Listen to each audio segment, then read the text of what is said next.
আমরা মনে করি যে আমরা আগামীর যে সংসদ নির্বাচন সেই নির্বাচনে এই শক্তিশালী সাংগঠনিক কাঠামো তৈরির পরে এনসিপি আগামীর সংসদে কারা যাবে তার নির্ধারকের ভূমিকায় থাকবে এনসিপি।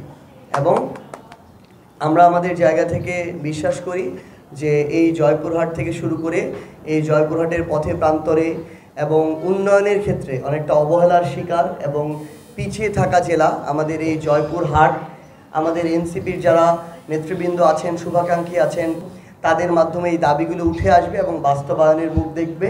এটুকুই আমাদের জায়গা থেকে আপনাদের সবাইকে অনেক ধন্যবাদ। আপনাদের যে কোনো প্রশ্ন থাকলে করতে পারেন। এটা তার ব্যক্তিগত জায়গা থেকে যদি মনে হয় হতে পারে, সেটা আলাদা বিষয়। আমাদেরকে মনে হয় যে তিনি যদি তার জায়গা থেকে স্পেসিফিক জানান, গড়পড়তা অনেক কিছুই বলা যায়, স্পেসিফিক যদি জানান তাহলে হয়তো আমরা তার সাথে ওই বিষয়ে আলোচনা করতে পারি। কিন্তু আমাদের কাছে মনে হয়েছে এটা একটু হয়তো দায় সারা ছিল যে তিনি হয়তো চলে যাবেন কোনো একটা কারণে, এটার কারণে কোনো এক্সকিউজ দিতে হবে, এটা সেই এক্সকিউজ ছিল না। হয় তিনি অবশ্যই আমাদেরকে সেটা জানাতে পারতেন। তিনি যদি সাংগঠনিকভাবে এনসিপির প্রতি দায়বদ্ধ থাকতেন তাহলে অবশ্যই তিনি এনসিপির তার উপরে যারা দায়িত্বশীল আছেন, বিভাগীয় সাংগঠনিক সম্পাদক আছেন, আমি মুখ্য সংগঠক আছি, আমাদেরকে জানাতে পারতেন যে তিনি এই সমস্যা বা সীমাবদ্ধতা অনুভব করছেন, এই বিষয়ে আমাদের মতামত কী। তখন আমরা হয়তো তার সাথে আলোচনা করতে পারতাম। কিন্তু হঠাৎ করেই অনেকটা হঠাৎ বৃষ্টির মতো কেউ কোনো কিছু না জেনে আমরা তার সোশ্যাল মিডিয়া পোস্টের মাধ্যমে জেনেছি যে তিনি এখান থেকে সরে যাচ্ছেন। আমাদের মনে হয়েছে হয়তো ব্যক্তিগত কোনো সমস্যার কারণে এটা হতে পারে, কিন্তু এই এক্সকিউজ দেওয়াটা আসলে উচিত হয়নি।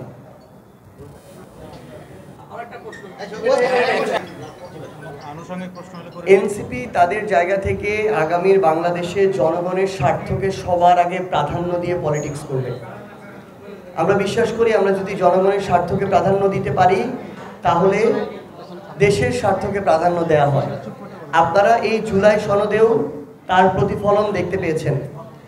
আমরা যখন দেখেছি এই জুলাই সনদে জনগণের যে আকাঙ্ক্ষাগুলো বাস্তবায়ন হওয়ার প্রয়োজন ছিল, বা এই জুলাই সনদের মাধ্যমে জনগণের যে আকাঙ্ক্ষাগুলো বাস্তবায়ন হওয়ার কথা, সেই সনদের বাস্তবায়নের যখন আমরা আইনি ভিত্তি দেখি না, কিভাবে হবে এটার যখন আমরা কোনো একদম সঠিক ক্লিয়ারেন্স পাই না, তখন আমরা আমাদের জায়গা থেকে শুধুমাত্র দায় সারা একটা সনদে স্বাক্ষর করিনি।